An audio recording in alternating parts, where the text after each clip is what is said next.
Hey, what's up guys, and welcome back. In this video, we're going to be talking about some big news from a new player to the home arcade market, and that is iiRcade. Their final design has been revealed, and even pricing has been announced, which of course is just always the big question with this stuff. Now, I've been following iiRcade. I still can't really say it, doesn't quite roll off the tongue, but I'll get there.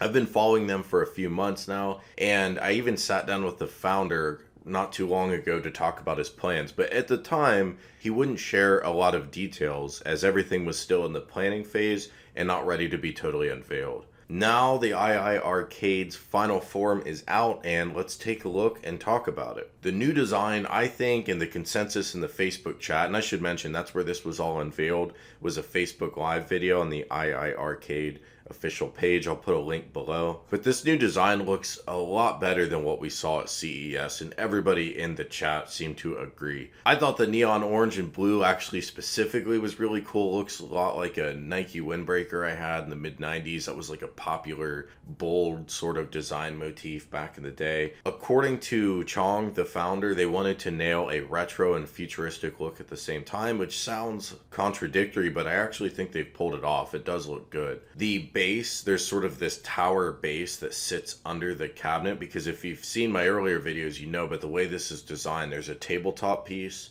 and it's sold separately, and then you can put a base under it if you want it to stand up vertically. The base design now looks a lot better than it did before, for sure, but I still think this cabinet is most compelling for people as a tabletop or a bar top, simply because one, it does look good. It looks really good in that form factor, and two, we don't really have any good options for a premium home arcade bar top outside of like the really expensive stuff or sort of the build it your own route. We got news on the hardware specs too. The front firing speakers are still here, so clearly they're prioritizing sound quality. That remains a core design tenet from the early designs to today. We're getting 80-watt stereo speakers. And visually, just with those huge booming speakers, kind of reminds me of that 90s Cold War arms race. If you grew up in the 90s, you'd have a huge shelf stereo. And every year, manufacturers would come out with bigger and more ridiculous shelf stereos, and friends would kind of compete. That's what I mean by the arms race. That was a big thing back in the day, and this sort of brings that back. I doubt that's intentional, but it's just something it reminds me of. More importantly, though, on the spec front, we're getting a 19-inch monitor, and the arcade went up, so I'm sure you know those are 17-inch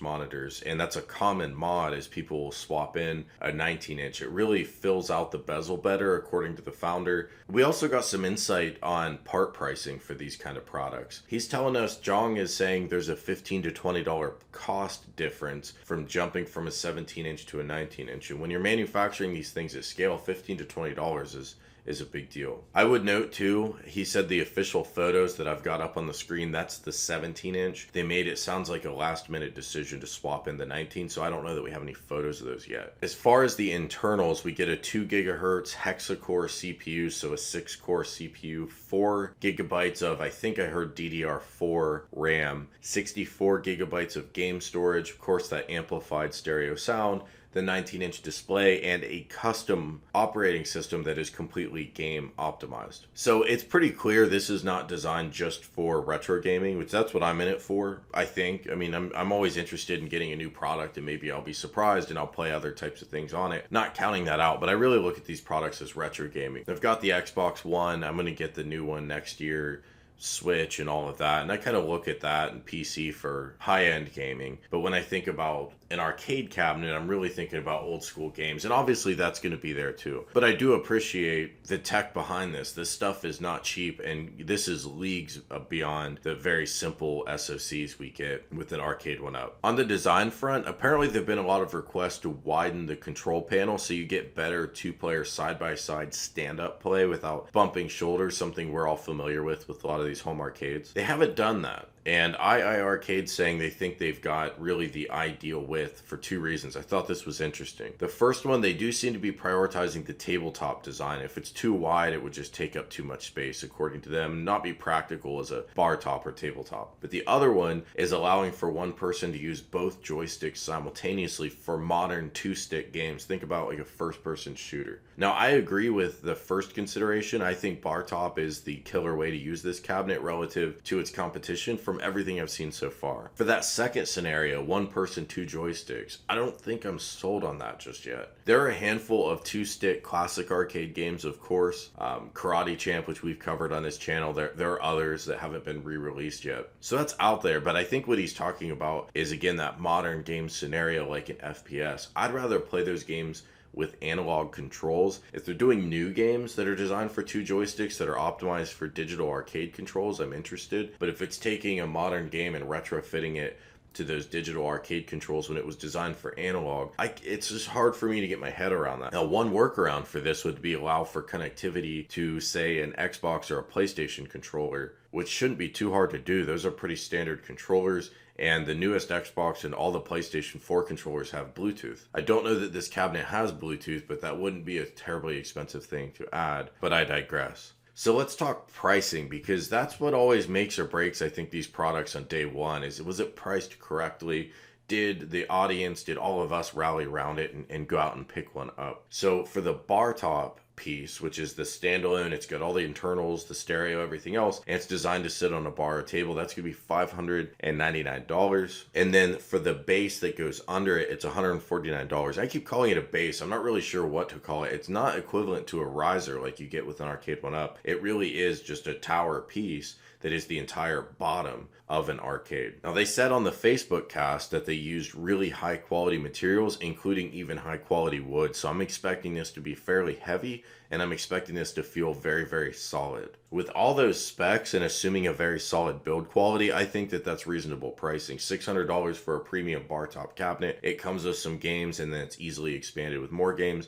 That sounds pretty interesting. Speaking of games, the cabinet will come out of the box with an unspecified games list. It's only described as spanning retro and modern games, and additional games will be available, of course, for purchase via direct download from the iiRcade digital storefront. That's huge. I think being able to buy and then natively store your own games on an arcade, that's part of the market that hasn't been tapped yet, and I think people are going to be excited for that. All right, so here's the biggest news of all that they covered at the very end of the interview. They're doing a Kickstarter for early adopters. When I first heard that, I thought, oh man, they must be struggling to get money in the door, or maybe some investors backed out. I'm thinking this could be bad, but it's not bad. It's actually really cool. If you participate in the Kickstarter as an early adopter, you get the $599 bar top for $300. It sounds like they're cutting out all the retailer markup for early units and basically selling them close to cost just to build community enthusiasm. I think that's a really good idea, and Jong explained this is a way to build an ecosystem to get interest for more game publishers. I've talked about that before on this channel, the chicken and egg challenge of building a new game platform, even if it is something as niche as a home arcade. You have to get these third-party publishers to play ball, and if you've never sold a single unit and you're a brand new company with no history of licensing or no history of gaming licensing, how do you get those guys on board? I've always wondered about that, and this seems like a shortcut around it. So if they can do enough Kickstarters, and I bet they will at that low price, then I think they'll have their interest, hopefully, from the publishers, and they can add more games. But it's important to note they do already have some games lined up, even though they are being cagey about what those games are. They're going to have to announce it eventually because the product is going to come with those games. Now, if you want to watch the full announcement video, I'll put a link below. Let me know what you guys think. Since this is an entirely new product, we already kind of have our opinions on the Legends Ultimates and the arcade one-ups of the world. What do you think of this? Are you interested in buying a product like this, taking a chance with a new company, and do things like the bar top format or the higher quality specs or the ability to download your own games? Do those things matter to you?